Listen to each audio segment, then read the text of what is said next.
This meeting is being recorded.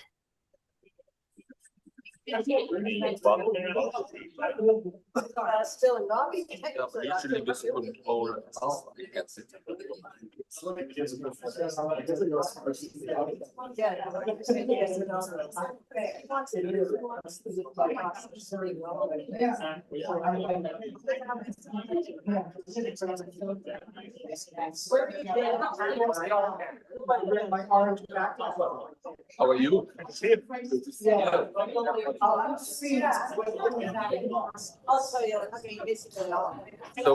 you guys are any of the faculty or the, because I don't know them.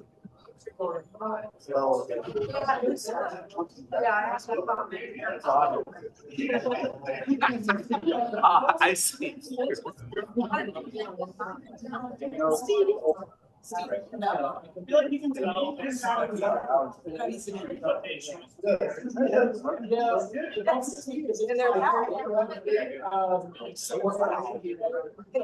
Just took my chair. It's okay. Or when should I switch it? Well, she will talk first because she introduces you. So if it's green, it's on.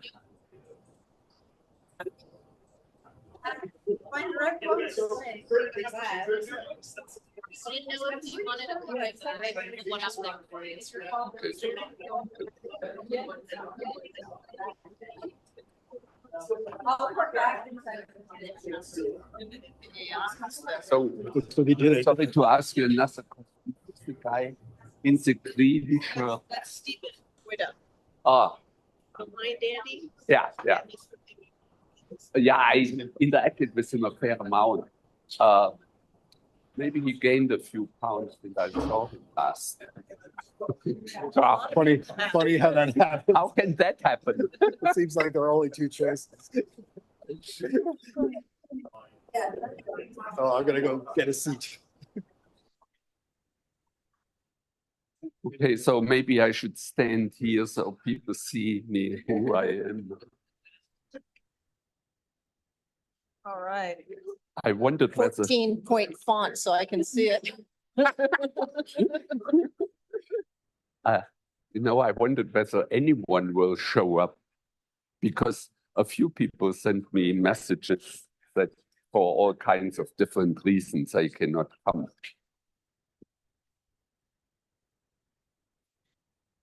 Like Martha is hiking in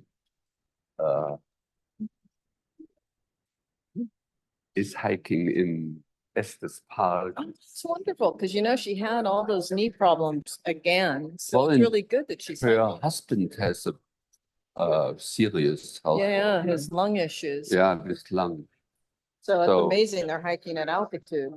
Well, I think it's something what they will probably do it in a way that he can still do it. And but I read a little bit about what's on the web about. It doesn't sound you want to have this disease. No, and he's been suffering for over a year, and I didn't know. It took a long time to even diagnose it. Okay, let's start. Huh? All right. Shall we start? All right. Hello and welcome. My name is Tammy Sumner. I'm a professor in the Department of Computer Science, and I'm the director of the Institute of Cognitive Science. And today I am delighted to introduce Professor Emeritus Gerhard Fischer, who I have known and worked with for over 30 years since I joined his lab as a first-year PhD student in 1990. But who's counting? Professor Fischer has had an expansive and influential career in the field of human-computer interaction. His contributions have been acknowledged through multiple national and international awards. He is a fellow of the Association for Computing Machinery, a member of the Computer Human Interaction Academy, and a recipient of the Rigo Award from ACM SIGDoc. He was also awarded an honorary doctorate from the University of Gothenburg, Sweden in 2015. Closer to home, through his leadership of the Center for Lifelong Learning and Design here at CU Boulder, Professor Fischer has impacted multiple generations of students and early career scholars, and profoundly influenced the trajectory of the professional development and careers, including me. I never really believed I could complete a computer science PhD until I was welcomed into this environment. The center provided a dynamic and multicultural setting that attracted interdisciplinary graduate students and international postdoctoral scholars, and it encouraged us to work together in novel ways as we developed and studied new computational tools and approaches for supporting working and learning. As you will see in this presentation, Gerhard's special gift is to critically examine broad societal trends and to spot and name the issues and opportunities facing society, and then to deeply examine the potential consequences and impacts on working, learning, and human-computer interaction. So without further ado, please welcome Professor Fischer, who will speak to us on meta design and its potential for empowering humans and communities.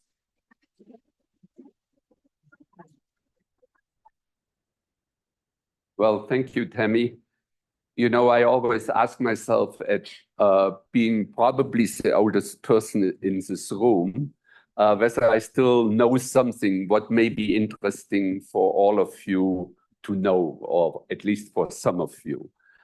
So I tried to do my best. So let me start with the acknowledgement, and Tammy said this already, that what I will talk about has its roots really in that it started when I came to CU in 1984. And we had the Center for Lifelong Learning and Design. And what I talk about, many colleagues from computer science, cognitive science, environmental design contribute to this. I cannot name them all by name. We had PhD and master students, and if some of you are undergraduates, we had a highly successful undergraduate research apprenticeship program where we supported undergraduates to work with us on research issues. And what's also nice to have some financial resources, so we got funds from NSF, the Coleman Institute, NINEX Science and Technology, CU itself, and so that sort of, it couldn't have happened with all the things which are on this slide. This is just an overview, what I will go through, and you will see as we go through that I will mention these different topics. Now, sorry. In some ways, when I reflected back on, you know, how did these ideas grow in my mind, in our mind, I think there were three mentors, which one of them was Herbert Simon. Just out of curiosity, who has ever heard his name? Seymour Papert and Alan Kay. So some of you at least know some of these characters, and they really contributed in some ways ideas about design, ideas about learning, and ideas about new ways of using computers. It's all a little while back, but they were my mentors. So like I tried to be the mentors of some of the people who were working with me when I was advancing to be a little bit more senior. So one of the first words, if I speak about meta design, I think design is a critical concept.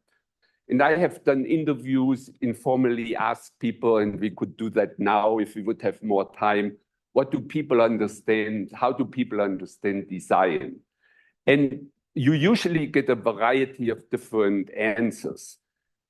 I still like this little book from Simon, The Sciences of the Artificial, where he differentiates between the natural science and the sciences of the artificial, which is how things could or should be.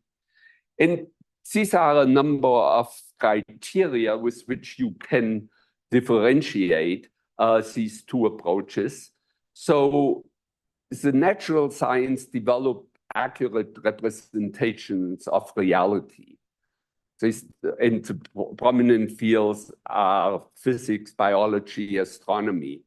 Whereas design is shaping reality to achieve desired outcomes. And I think most parts of computer science, obviously there are also elements of the natural science, fall into the design category. You think more about framing problems instead of solving given problems. You think about synthesis versus analysis. And the notion of truth, correctness, optimal solution really have no real meaning, or the meaning is much more complicated in a design perspective. So I could have given the whole talk about design, but I only wanted to use it because it appears in meta design. And so what is meta design within a design context? The simple definition, which people may remember, it's design for designers, not just for users.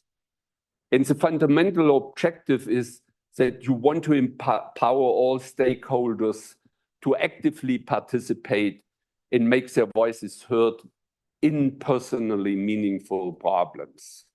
And the methodology is, rather than creating complete systems and throw them over the fence so users can use them, you create seeds and the user can change this seed, evolve them and develop them further.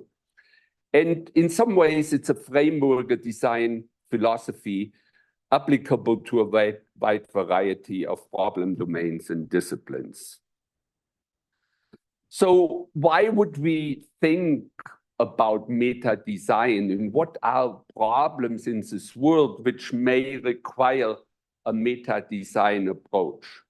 So we worked a lot reflecting on wicked problems, which is a term, again, many articles exist about this. These are complicated problems where the problem is not given, but it's never completely described. It has no boundaries. And a slogan is, maybe you being computer scientist, writing code isn't the problem, understanding the problem is the problem. And I will show a few examples to show these other points, to put owners of problems in charge, give them a voice, to deal with the magnitude and interdisciplinary nature of problems. And systems and organizations need to involve, otherwise they will face irrelevance and extinctions. So one of the first thing is, and we worked a lot on these graphical illustrations. If we say meta design is a design methodology, how does it fit into sort of the global picture? So computer science started with professional designers. These were people who design systems for other computer scientists. And so they could mirror themselves as being also the users. They lived in the same worlds. So a big theme in the mid-80s, roughly around the time when I came to CU, was user-centered design, along with machines like laptops, which we have now, where now the world at large, not only computer scientists wanted to use computers. And the people at large were not computer scientists. They had different ideas, different worldviews than the guys who used the systems which they constructed. So that led to the concept that we needed models of the users. So psychologists came in the picture. They went out and analyzed what do these users know. And then models of the users were built, which these designers operated with. And that the people who use these systems will have background knowledge and interest of a specific kind. The next step was participatory design. So not only that these people were represented in some models which were written down and documented, no, you invited them to be representative of those peoples. User representatives became part of the design teams. And so this was participatory design. And then meta design is that the fundamental change is that you have users as designers. So these people at use time could also change and evolve the design. And this led to a richer group of different people, normal system designs, but meta designers, still user representative. So the fundamental difference, it's, as I said, meta design is design for designers. It includes that these people exist and they can develop the system further. So over the years, we wrote numerous articles and say in all of these conferences, we published these ideas, looking at them from different angles, but maybe also that we were successful in publishing in these meetings showed that there was some interest for the conferences. So there is now a specific conference about participatory design, which takes place every 2 years. There is a conference on end-user development. There's a conference of creativity and cognition. And there's also the relationship to AI, which I will say a little bit more later on. So, you know, sometimes something small happens which has big consequences. So this picture is from a long time ago. Probably it wouldn't come to you as a surprise, but it was a construction kit to construct pinball machines. So people actually not only had a given machine, but they could construct a machine. So there was a palette of parts, and then this was all new at the time. You just dragged these elements and you constructed the machines.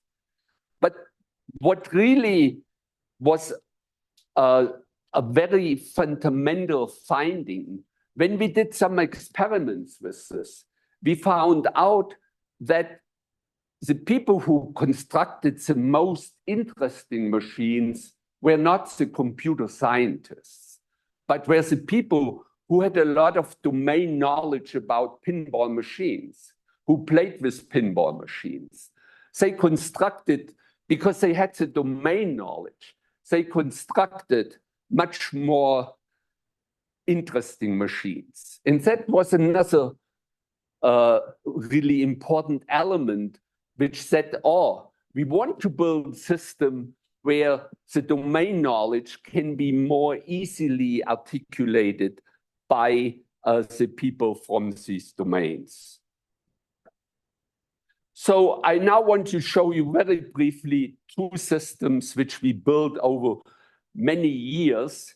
The first one was called the Envisionment and the Discovery Collaboratory. And I mentioned some of the major people who worked on this, got their PhD. There were interdisciplinary relationships with faculty members from other departments. So the starting point was I don't know how many of you have ever played with SimCity, which is a nice program. You can do a lot of things, but you really have no control over extending the system. So if there is too much crime in SimCity, you can increase the police force, but you could not say, oh, no, I want to increase social services to reduce crime. And so this system was targeted towards building a user-modifiable version of SimCity with the support of meta-design ideas. And we worked on specific problem contexts like urban planning, emergency management, design of learning environments. Here you have an image of how the system looked. With respect to technology, we did some experiments with tabletop computing. So the table which you see is a computer, and some of the people here in the audience are standing around this computer. And you design the system, and we designed it to deal with urban planning problems on the campus in Boulder County. And this we labeled action space. So people engaged in actions. And since there was an associated reflection space, so as you did your work, the system contextualized, identified what you did, and brought up relevant information in the reflection space. So here's one example. Let's say these people debated, so we designed new bus lines in Boulder County, and the people debated where should the bus stops go. So what you could do with the system, these were the individual people. You could say, I live here, I live here, I live there, and I am willing to walk for 5 minutes or 8 minutes, whatever. And the system was drawing concentric circles around the places where you live. And so these pictures emerged.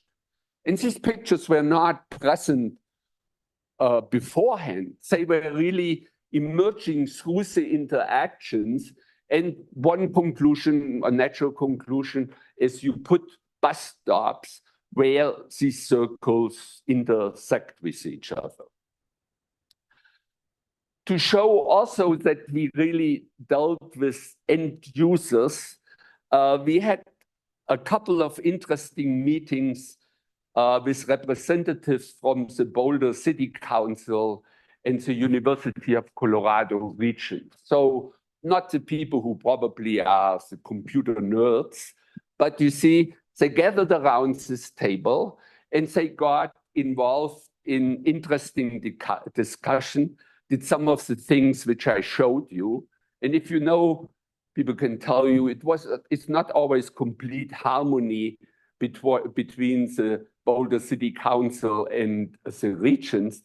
And one person after the meeting said, who had witnessed many of these meetings before, this was actually the first meeting where these people seemed to get along with each other. So that's sort of maybe a little success story on the side.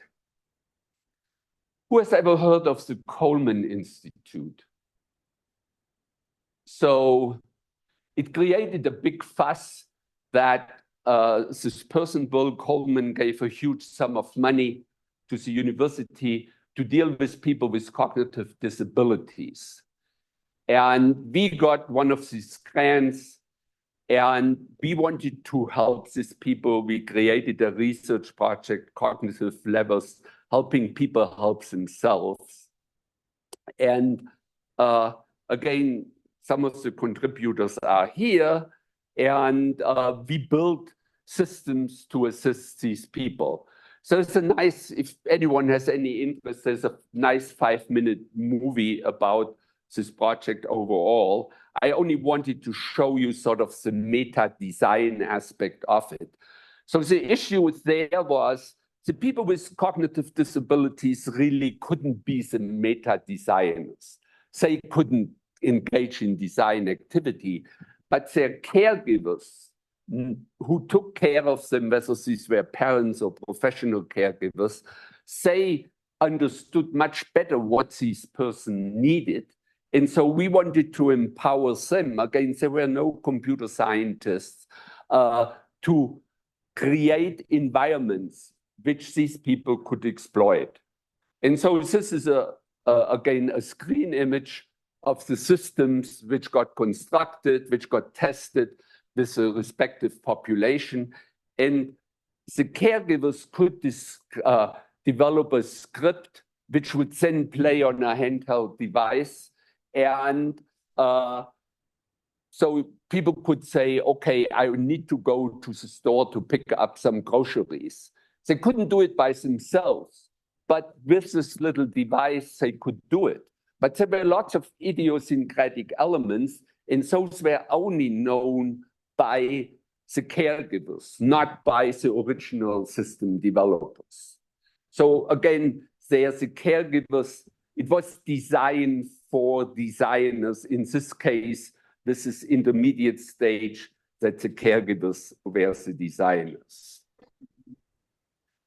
Okay, so these were two systems which we built over with lots of effort, with nice financial support, which we got for it. Now I want to briefly mention that out of this different system building effort, we were asking ourselves, how can we create frameworks which would apply to different situations? And so one model which we developed, and again, tested it and used it in different settings, tested it, was called the seeding evolutionary growth reseeding model. So this is a slightly different representation of this earlier graphs. You create a seed of a system, then you take the system out to the world, and evolutionary growth takes place. And then on some times, if all this is slightly ad hoc and not coordinated, you may decide, oh, it's time to engage in a reseeding effort.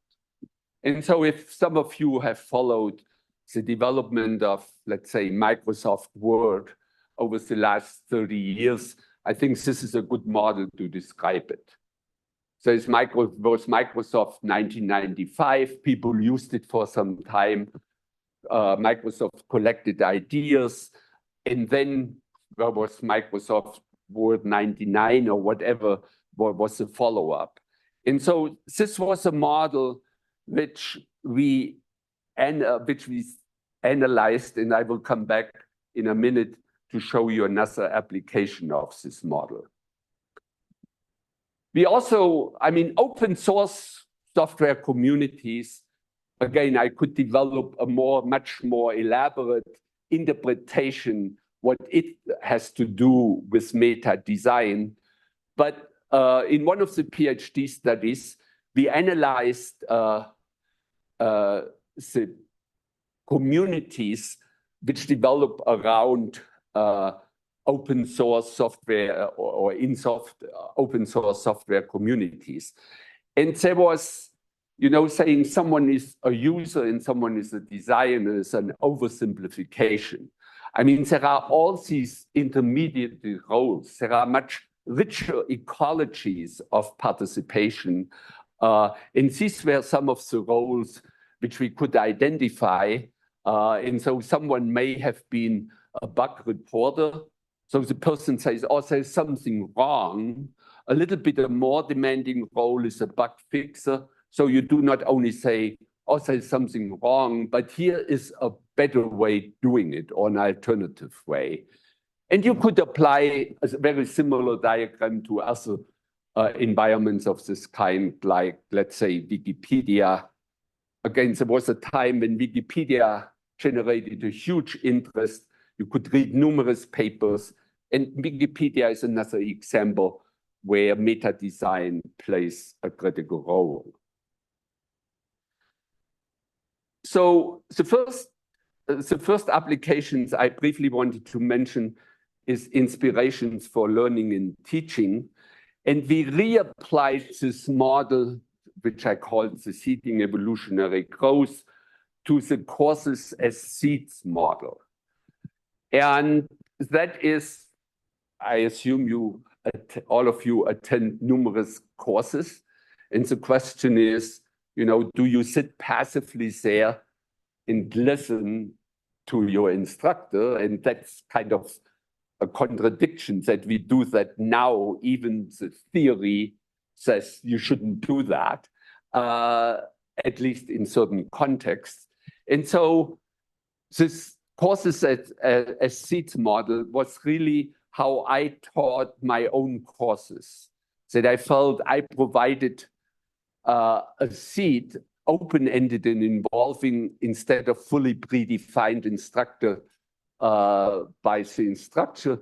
The instructor is perceived more as a guide on the side rather than a sage on the stage.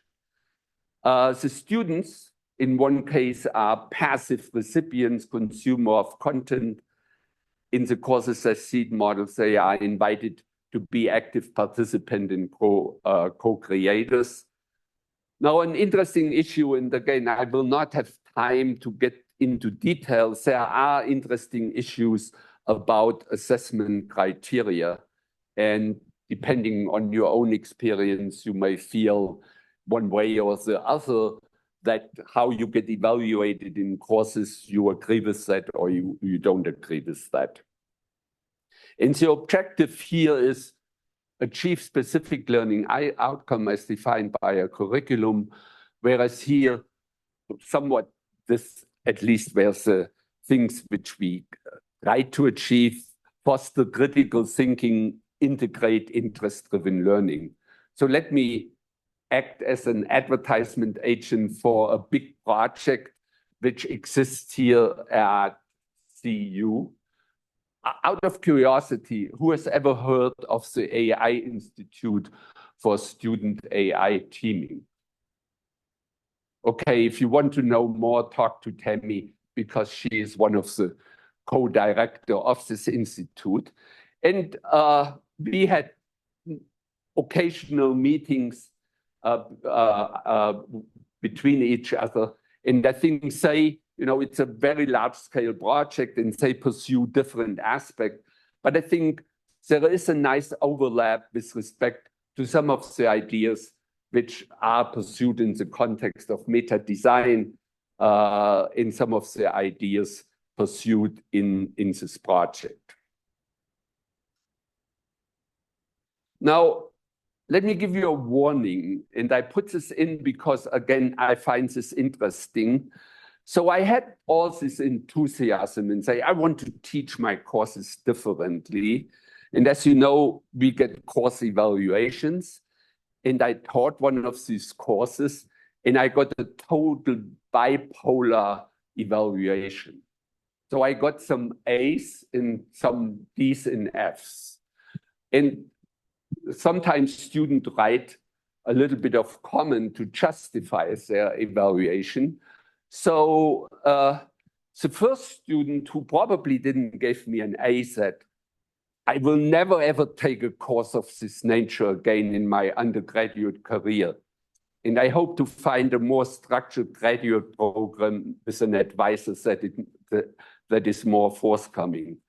I will reinforce my strengths by continuing to study in the methods that I have developed over the past 15 years. And I will redirect my weaknesses by avoiding unstructured class environments. So now you can say, that's really, I would sympathize with that. Here we have a teacher. I mean, he should tell me what I should learn. So I'm sure these persons, and say, I could have showed you more, they wouldn't have given me an A. A slightly more positive comment is, when I signed up for this class, I had no idea what it was going to be about. What I learned from this comment that I was much more careful later on when I provided class description to point out to the students that they had the right expectations, what was expected from them. Once I started understanding the material, however, I was extremely thrilled and interesting to be a part of one of the most progressive courses on campus. I'm not sure what specifically to say, except that I rank this class in the top 3 I have taken at CU. The self-directed nature of the work ensured that I wouldn't be bored or unchallenged, and the interplay between all of us was a lot of fun. So, I mean, I don't want, to say with whom you now associate yourself. And obviously, there are classes of a different nature. But these were the type of classes which I enjoyed teaching, which I tried to teach.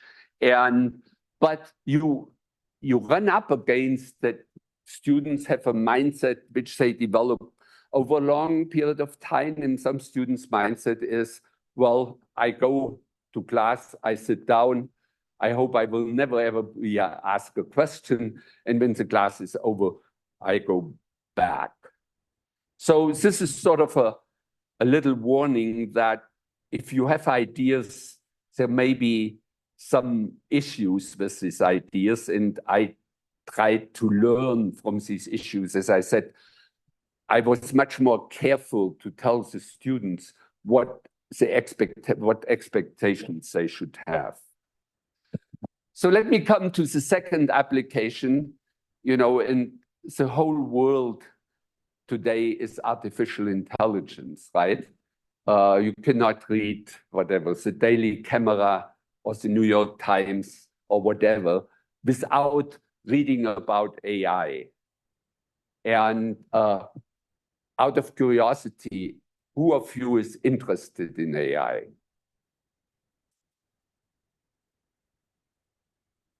So what I have problems with is that AI has become such a catchword, and it's basically everything. And let me mention a brief story. When I came here in the mid-80s, there was a research effort called Expert Systems, which had a lot of hype, comparable maybe to the hype today, maybe a little bit less, I don't know. And so when you wrote a research proposal to NSF, you definitely had to include the word on the concept of AI. Then in the early 90s, in these expert system people had lots of time, and the expectation which they created where they just couldn't match and fulfill. And so AI became discredited. And there was also the concept of an AI winter. And if you wrote a research project to NSF in the early 90s, the biggest mistake was to mention AI at that time. Now, today, it's probably a good thing again to mention AI again. So what I mean, everything is AI, and we could engage in an elaborate discussion what you all understand by AI. This is an attempt to do a very top-level differentiation. And I differentiated 3 different approaches. One is AI for specific purposes. So you want to create a robot, you want to create self-driving cars. So there is a specific engineering effort behind it, often replacing human beings in certain contexts. Then at the other end, and this is the end which we work more on, which I personally, there's my interest, it's intelligent augmentation. And I highlighted these 2 words. Here you have a focus on replacement. Here you have a focus on empowering. And meta design is obviously fitting into this category. Now, I believe that one should have simple stories to illustrate kind of relatively complicated concepts. So I want to use a simple example to differentiate between adaptive components and adaptable components. As one being more falling into the replacement paradigm, one falling into the empowering paradigm. This is again a story which really happened. So we wrote a letter, and I typed, this letter is written to HTE, National Science Foundation, EHR, which stands, it's an abbreviation for Education and Human Resources. And so the adaptive component in the background rewrote the text with me not even paying attention to it. In this way, this letter is written to the National Science Foundation, her. And you ask NSF for lots of money, and they say, the people say, well, if this guy doesn't even know who we are, I mean, why should we give some money? And so these modifications are done automatically by an extensive directory of correct spellings, the recognition that HTE and EHR are no English words, and the knowledge that transposition errors are mistakes that people make frequently. This is a knowledge embedded in these components which makes these transformation. So the adaptive component has limitations because the world knowledge is not completely mirrored. And so the change of HTE to the is welcome, whereas the other one is inappropriate in this context. Who uses autocorrect or who knows about it? So something like this has ever happened to you? So who knows that there's also an adaptable component in autocorrect? So what you can do, there's an interface of autocorrect to support adaptation by users. So if you want to say EHR should not be replaced with her, but with education and human resources, you can inform the system. You are a designer to bring this knowledge into the system. Now, on the side, my last name is spelled the European way with a C, and the smart autocorrect always eliminated the C. So I could also inform autocorrect that in this case, it should not do that. And so you can build this list as an adaptable component. The next step we may ask, what is the symbiotic relationship between adaptive and adaptable component? And again, many of you said that you used autocorrect. So sometimes the systems in some ways confesses to you that it does not know what the right word might be. So the adaptive component comes up with a list of suggestions for possible replacement. And then you can choose, as a human being having more and different background knowledge, with the adaptable component, what you want to do. So the adaptive component is helping the adaptable component is helping the adaptable component to make the right substitutions. So again, we are interested in design, not in the world how it is, but in the world how it could or should be. So the question which we may ask, drives research forward. So one question is, should we ask under which conditions will AI replace humans? Or maybe the more interesting question is, will humans not using AI be replaced by human using AI. Now, for me personally, again, we may have different elements. The question B is more interesting.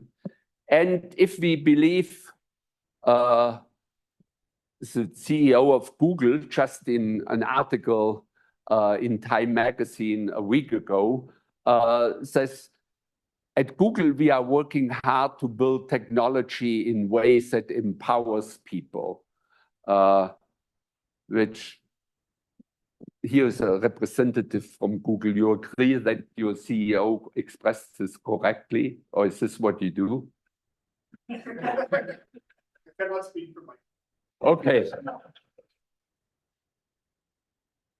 So again, to embed this into a slightly broader context, this is a very qualitative image where the notion in the center is distributed cognition. How can we bring things like this adaptive and adaptable component together? So the first thing what happened was a long, long time ago when oral societies moved to literal societies, there were very different opinions, and you can read that. Socrates believed that would be just the most detrimental thing which will happen, because human beings would basically lose their mind, because instead of trying to memorize something, they would just write it down. Whereas Plato had different opinions and believed, well, this is distributed cognition. We have an invention here. And I mean, our society now spends years and years to make people familiar with this invention, that we hope that all people are literate. And then there are intermediate other stages to kind of help the unaided individual human mind. And somehow we are in the year 2024. And now the big question is, what happens maybe in the next 20 years? And if you followed the discussion, at least some part of the discussion, will ChatGPT, to name one specific AI system, lead to that the Socrates arguments, our minds will kind of, be further destroyed. Homeworks will not be done anymore because people get their homework, they give it to ChatGPT, they get an answer and they hand it in, and they never look at it. Well, they cheat themselves because they don't learn anything. And I don't want to ask you who of you proceeds this way in certain settings. But the interesting question is really, we are here, we are interested in design, in exploring future possibilities. What will happen in the next 20 years? And we could, explore possible synergy just like between adaptive and adaptable component between meta design and AI. And I use Chat frequently. I think it's a great environment. It's not that whatever I get from ChatGPT, I use as it is, but I use it to kind of see there is an additional opinion, just like from a colleague. And what's also interesting to combine these AI type things with more end user development, what in some ways, if I go to Google Scholar, the two most highly cited articles which I have written, one fits into the AI camp, and the other one fits into the meta design camp. So to build up and identify further synergy, I think is an interesting challenge. Let me again be not too enthusiastic, and there are changes and pitfalls about meta design. And I think this potentially defines a research agenda for the future. And let me just pick one out to come to an end. Well, there is potentially a participation overload. You say, well, you talk about, actively participating. So you take a flight with United, and within a few hours, you say, well, we at United want to be a better airline. Please send us some feedback. So a person interested in meta design should be excited about this. I am asked to participate. And I think for me, there is a question of personally meaningful activities where I want to be an active participant, and personally irrelevant activities where at least sometimes I say, oh, leave me alone. Or I could now ask you, who checks out groceries at Safeway with you by yourself, or do you use a clerk, which is in some ways the same or closely related issue. So participation overload and these other things are all challenges and pitfalls. Let me come to an end, and Tammy mentioned that I was always interested in maybe some broader social consequences. So I really believe that we will continue to see technological innovations, but we should not kind of lose sight that the real interesting or important issues are cultural changes which go along with them. And maybe the responses to my course shows that these people said, well, I did this for 15 years. Now that someone wants to do it differently, I don't want to do that. And so technological developments are necessary, but in many contexts, they are not sufficient.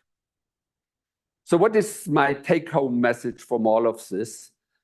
That if we cope with wicked problems and respond to the dynamic real-world challenges that our society are facing, meta design should empower humans, and to be careful, not all of them, not at all times, not in all contexts. And I only could give you very crude description of this context, to be and act as designers and co-creators in personally meaningful activities. Thank you.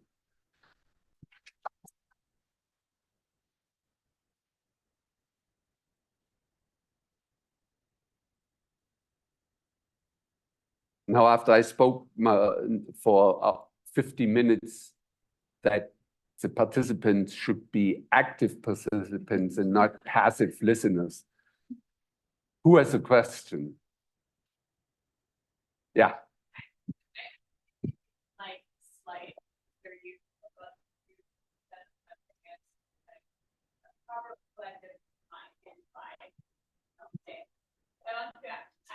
How do we be actually aware of formally measuring it? Because I think you had issues in school, or how did you actually obtain the graph?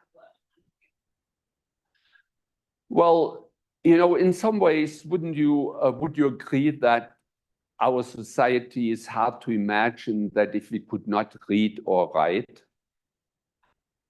Yeah. And then, later on, and I did this actually over years, that I asked math educators what they think about handheld calculators. And I developed different scenarios and asked them, how should handheld calculators used for students in school? And where I see, this transition into the future, there are people and organizations, I don't know whether you run into anything in your experience being a student here, where ChatGPT, is something which comes from the devil and you should keep your hands off. And other people think, well, maybe there is an interesting potential. But it's not the technology as such, but how this technology is used in different settings. And then you can, say and look, does ChatGPT enrich your thinking about a particular problem? Does it provide you with background information which you were not aware of to support your meta design activity, just like the adaptive component made these suggestions? So in some ways, I mean, all these tools which we used, in my mind, had many empowering effects, but in some ways, there are also detrimental effects as well. Yeah, go ahead.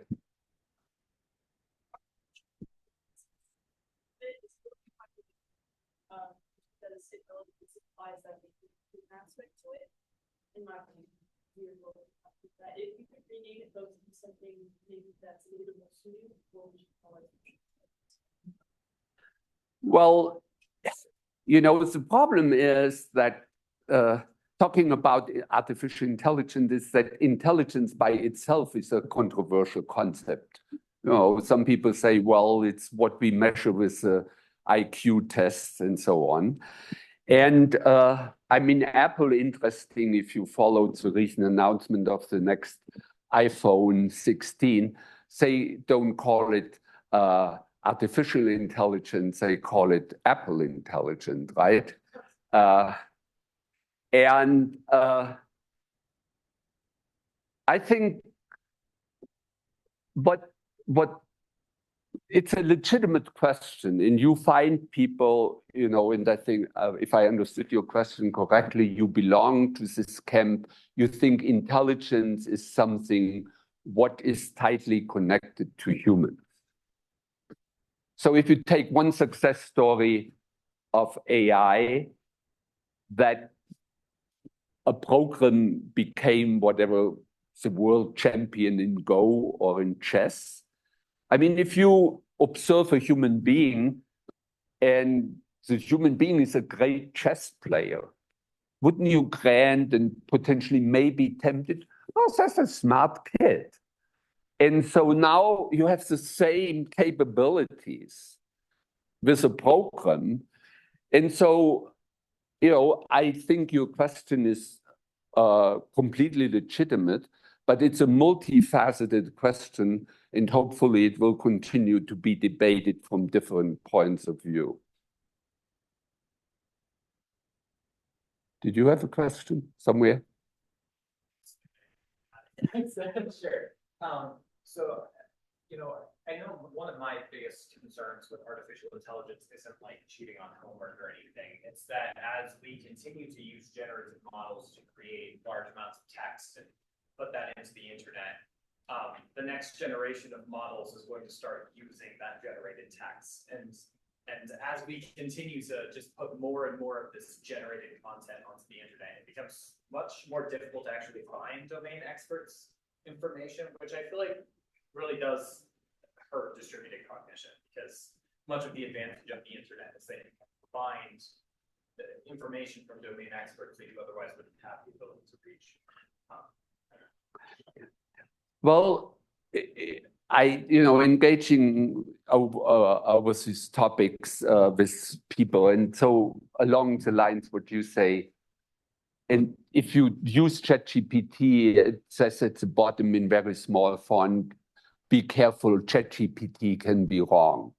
And that ChatGPT hallucinates sometimes is a well-known fact. I use it particularly in areas where I know something about it. So I can be a little bit more critical, but maybe one shift to respond to your concerns is, should we, say, providing content is continue to be important, but maybe critical thinking is equally or more important. And how do we create our students to become critical thinkers. And when someone said early on, we cannot use ChatGPT because what they say or what it says, how do we know that it's right? I kind of asked the question back. Let's say it was a student. Well, you have taken many classes. And what makes you believe that what the professor says is correct? How do you know that? How do we know that? And so, we should be critical thinkers in all contexts.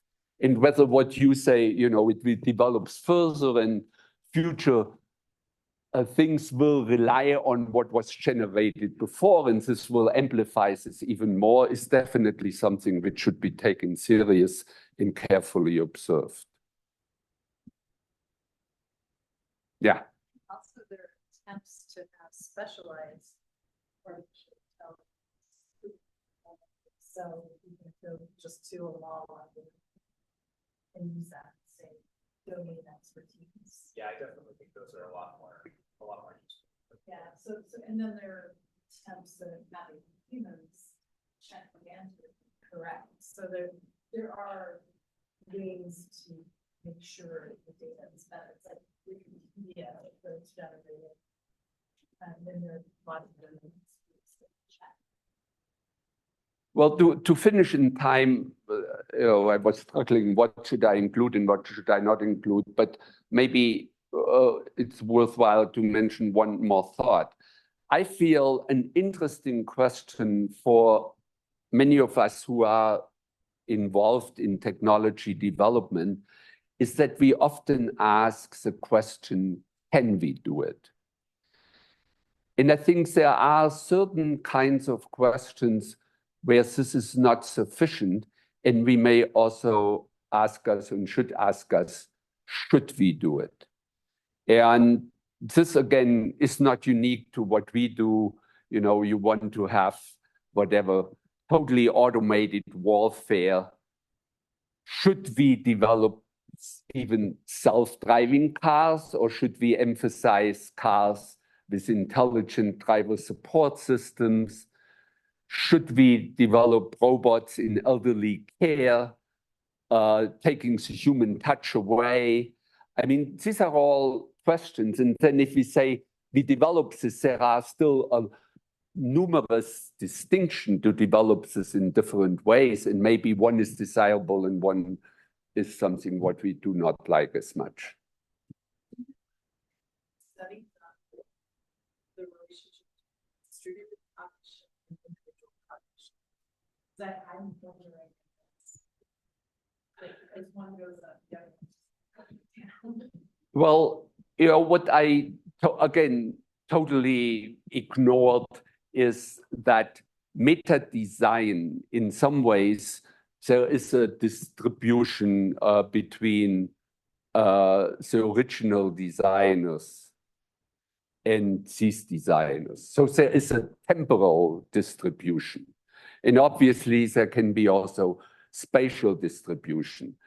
In this project, which we had dealing with people with cognitive disabilities, I mean, we were primarily technologists and we read a book, but we worked together with people who for 10 or 20 years have worked on day in, day out with people who had cognitive disabilities.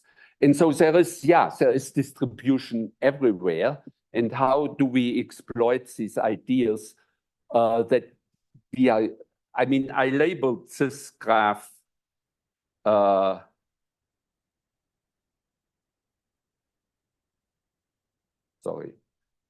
I labeled this graph to transcend the unaided individual human mind. I didn't emphasize a lot how that we should reflect on the collective human mind for many problems. So Gerhard, I appreciated how you ended your talk by noting the importance of cultural change. And so one of the issues is that technology innovation is proceeding quickly, but cultural change is slow and hard. So do you have any thoughts on strategies or tactics or policy for bringing these two forces into balance? Well, what we say is obviously right. And I said, you know, technological change for certain things is necessary, but it is not sufficient. And how to promote cultural change? I was tempted to include an image where generated by AI showing that Taylor Swift supports Trump. It's a really nice image generated by AI. And now, you know, what cultural change factors do we need? And what kind of critical thinking do we need that we have some other dimensions? Or maybe that we, you know, have people who we trust and ask for additional input and opinion. And I think to what is real and what is fake, I mean, that is one of the biggest issue. You can read almost daily in newspaper. And I think this is a cultural change, like how would we develop, let's say we as faculty members would sit together an agenda for supporting critical thinking. And what would that entail? What guidelines would we try to communicate to the students? And maybe that would a little bit more lean towards cultural changes rather than technological advancements. So one more thing which I learned in my long career being a faculty member, that you should never ever go later than you are supposed to go. So thank you again.